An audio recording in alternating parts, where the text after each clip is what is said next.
Assalamualaikum warahmatullahi wabarakatuh. Perkenalkan, nama saya Febri Ramdhani, mahasiswa Universitas Pancasakti Bekasi, program studi manajemen.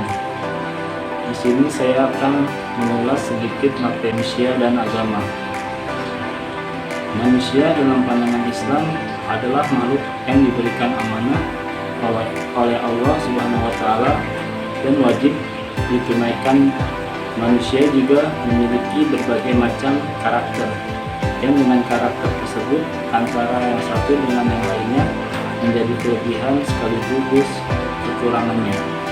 Dalam aspek historis penciptaan terdapat dalam Quran surat 21 ayat 30, Quran surat 24 ayat 45, Quran surat 71 ayat 17 sampai 18, Quran surat 7 ayat 11, Quran surat 15 ayat 28 sampai 29, Quran surat 82 ayat 7 sampai 8, Quran surat 6 ayat 133. Di dalam Al-Quran surat Qiyamah ayat 37 sampai 39 disebutkan, yang artinya dijelaskan Dia menciptakan manusia dari tanah dan dari air mani yang hina, kemudian meniupkan roh ke dalam tubuh manusia, lantas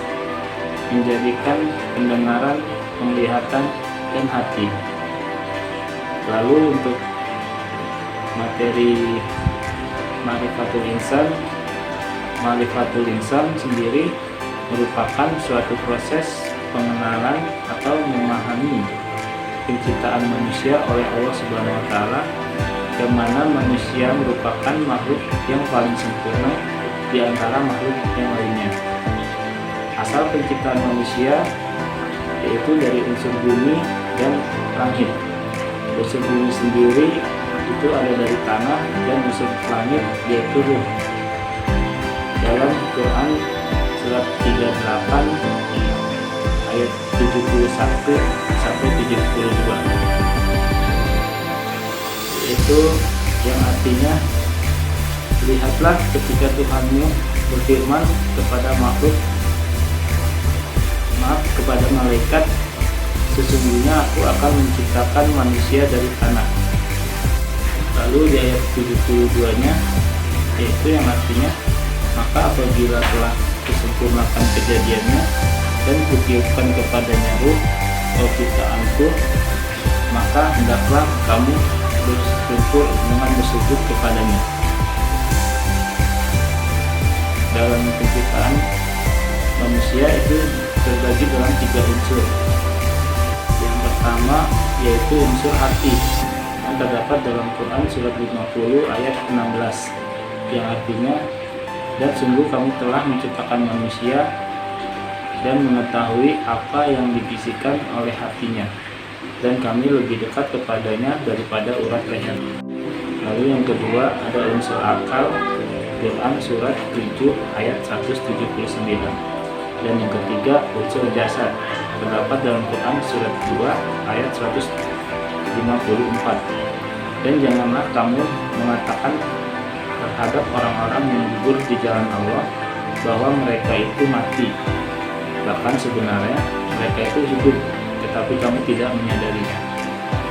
Hati, akal, dan jasad adalah anugerah Allah yang harus digunakan untuk menjalankan amanah yang langit, bumi, dan gunung tak sanggup mengembannya. Amanah itu tidak lain adalah ibadah dan khalifah. Lanjut, kita masuk ke etika, moral, dan akhlak. Etika dalam bahasa Yunani ada kebiasaan, sebuah tatanan perilaku berdasarkan suatu sistem nilai dalam masyarakat tertentu. Etika berkaitan dengan ilmu filsafat. Standar baik dan buruknya adalah akal manusia. Lalu moral dalam bahasa Latin artinya mos.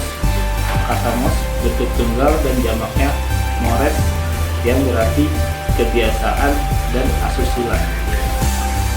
adat, kebiasaan, tindakan manusia yang sesuai dengan ide-ide umum tentang yang baik dan tidak baik yang diterima oleh masyarakat. Moral adalah perilaku yang sesuai dengan ukuran-ukuran tindakan sosial atau lingkungan tertentu yang diterima oleh masyarakat. Lalu ada akhlak. Dalam bahasa Arab, yaitu berasal dari kata khalaqah yang berarti mencipta, membuat, atau menjadikan. Akhlak adalah kata berbentuk mufrad. Jamaknya adalah rukun yang berarti rangai, tabiat, adat, atau kalkun yang berarti kejadian, buatan, atau ciptaan. Akhlak, perangai, adat, tabiat, atau sistem perilaku yang dibuat oleh manusia. Akhlak secara kebahasaan bisa baik atau buruk tergantung kepada kata nilai yang dipakai sebagai landasannya. Meskipun secara sosiologis kata akhlak mengandung konotasi baik, sehingga orang yang berakhlak berarti orang yang berakhlak baik. Quran surat 68 ayat 4 dan Quran surat 26 ayat 137. Akhlak adalah ilmu ikhwal yang melekat dalam jiwa. Daripadanya timbul perbuatan-perbuatan yang mudah tanpa dipikirkan dan diteliti oleh manusia. Akhlak atau sistem perilaku dapat diwujudkan melalui pendekatan. Yang pertama, rangsangan. Perilaku manusia yang terwujud karena adanya dorongan dari suatu keadaan. Keadaan terwujud karena adanya latihan, tanya jawab, mencontoh, dan sebagainya. Yang kedua, ada kognitif. Penyampaian informasi yang didasari oleh dalil-dalil Al-Quran dan Al-Hadis. Teori dan konsep diwujudkan melalui dakwah, ceramah, diskusi, drama, dan sebagainya. Ruang lingkup yang menjadi objek kajian akhlak yaitu 1.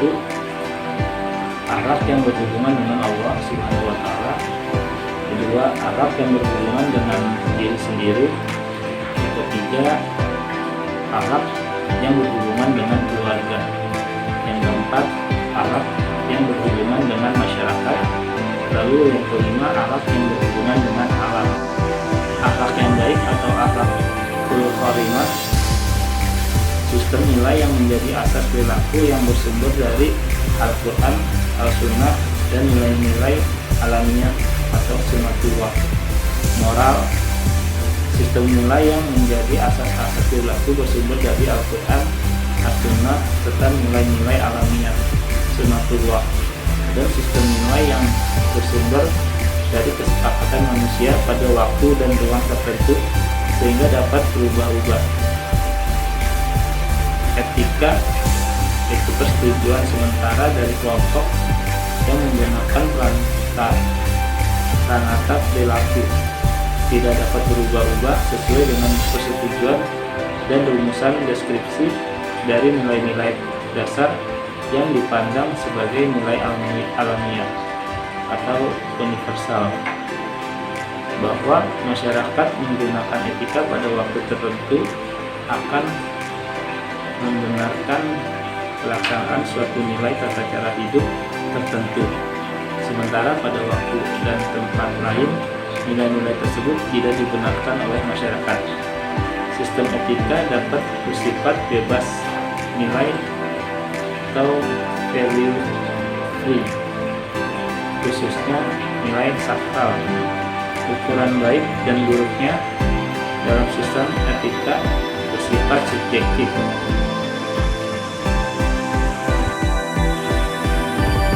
yaitu tergantung pada pengaruh yang kuat dari para pemikir sistem nilai dan etika.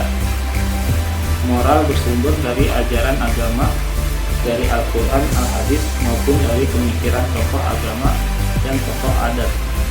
kumpulan peraturan dan ketetapan baik yang tertulis maupun yang tidak tertulis atau lisan tentang bagaimana manusia harus hidup dan bertindak agar ia menjadi manusia yang baik. Menganalisis perilaku manusia yang berhubungan dengan Allah, sesama manusia dan makhluk lainnya selain manusia. Orang bertakwa adalah orang yang melaksanakan perintah Allah Subhanahu wa taala dan menjauhi larangannya, yaitu orang yang berbuat baik dan jauh dari perbuatan tidak baik atau amar ma'ruf dan nahi munkar. Mengajak orang kepada kebaikan dan mencegah perbuatan tidak baik. Orang yang bertakwa adalah orang yang berakhlak mulia. 1. Perilaku manusia yang berhubungan dengan Allah, yaitu bersyukur dan bertasbih. Lalu ada beristighfar. Manusia sebagai makhluk ciptaan Allah mempunyai kewajiban berperilaku untuk mentauhidkan Allah. Quran surat 112 ayat 1-4. Lalu ada takwa. Quran surat 4 ayat 1. Dan berdoa. Quran surat 23 ayat 60. Lalu ada juga zikrullah. Quran surat 2 ayat 152 dan tawakal. Quran surat 3 ayat 159. Selanjutnya kita masuk ke materi ibadah, syariah dan muamalah. Yang pertama, pengertian ibadah. Ibadah dalam bahasa Arab yaitu pengabdian, penyembahan, ketaatan, merendahkan diri atau berdoa. Ibadah yaitu konsep untuk semua bentuk perbuatan yang dicintai dan diridhoi Allah dari segi perkataan dan perbuatan yang konkret atau nyata dan yang abstrak atau tidak nyata atau tersembunyi. Orang yang melakukan ibadah itu abid atau subjek. Orang yang diibadahi yaitu disembah. Lalu ada ma'bud atau objek. Semua orang diharapkan Allah sebagai abid karena manusia harus mengabdi diri kepada Allah Subhanahu wa taala. Quran surat 51 ayat 56. Ibnu Taimiyah yaitu ibadah mencakup semua aktivitas yang dilakukan manusia yang disenangi Allah dan meridhoinya, baik berupa perkataan maupun perbuatan, baik yang bersifat lahiriah maupun batiniah. Bagian dari ibadah yaitu sholat, puasa, zakat, haji, berbakti kepada kedua orang tua, berkata baik dan jujur, menghubungkan silaturahmi, berbuat baik kepada tetangga, masyarakat, mengakses yang baik-baik dan berguna di dunia maya. Bahkan berbuat baik kepada binatang dengan memberi makan, melestarikan alam sekitar dan lain sebagainya. Ibadah terbagi menjadi 3 macam. Yang pertama ada ibadah mahdhah, ibadah yang mengandung hubungan dengan Allah semata-mata atau vertikal atau hablum minallah. Kriteria ibadah ini adalah semua ketentuan dan antara pelaksanaannya telah ditetapkan secara rinci melalui penjelasan-penjelasan Al-Quran atau Sunnah. Contoh, dalam sholat harus mengikuti petunjuk Rasul dan tidak diizinkan untuk menambah atau mengurangi. Begitu juga haji. Ibadah mahdhah bertujuan untuk mendekatkan atau taqarrub kepada Allah. Ibadah ini disebut ibadah dalam arti khusus yang merupakan bagian dari syariat. Lalu ada ibadah ghair mahdhah, ibadah yang tidak hanya sekedar menyangkut hubungan dengan Allah, tetapi juga menyangkut hubungan sesama makhluk atau hablum minallah dan hablum minannas. Di samping vertikal juga ada unsur horizontal. Quran surat 7 ayat 56. Ibadah ini disebut dengan muamalah, juga merupakan bagian dari syariat. Lalu ada ibadah til wajain, ibadah yang memiliki dua sifat sekaligus, yaitu ibadah mahdoh dan ghairu mahdoh. Maksudnya adalah sebagian dari maksud dan tujuan pensyariatannya dapat diketahui dan sebagian lain tidak dapat diketahui, seperti nikah, adanya iddah bagi istri, dan iddah yang ditalak atau karena ditinggal wafat suami. Dilihat dari fasilitas yang dibutuhkan untuk mewujudkan ibadah ini dapat dibagi menjadi 3 macam, yaitu yang pertama ibadah badaniyah ruhiyah, suatu ibadah yang untuk mewujudkannya hanya dibutuhkan kegiatan jasmani dan rohani saja, seperti sholat dan puasa. Lalu ada ibadah maliyah, yaitu suatu ibadah yang untuk mewujudkannya dibutuhkan kegiatan pengeluaran harta benda seperti zakat. Lalu ada ibadah badaniyah ruhiyah maliyah, suatu ibadah yang untuk mewujudkannya dibutuhkan kegiatan jasmani, rohani, dan pengeluaran harta kekayaan seperti haji. Dari segi sasaran dan manfaatnya, ibadah dapat dibagi menjadi 2 macam. Yang pertama, ibadah perorangan atau fardiyah, ibadah yang hanya menyangkut dari pelakunya sendiri, tidak ada hubungannya dengan orang lain, seperti sholat. Lalu yang kedua ada ibadah kemasyarakat atau ijtimaiyah, ibadah yang memiliki keterkaitan dengan orang lain, terutama dari segi sasarannya seperti sedekah dan zakat. Sekian ulasan yang dapat saya sampaikan, semoga bermanfaat, bisa menambahkan pengetahuan baru, meskipun hanya sedikit ya dari apa yang telah disampaikan oleh dosen pengaku. Ya, semoga bisa bermanfaat untuk kalian yang menontonnya. Sekian dari saya, billahi taufiq wal hidayah. Wassalamualaikum warahmatullahi wabarakatuh.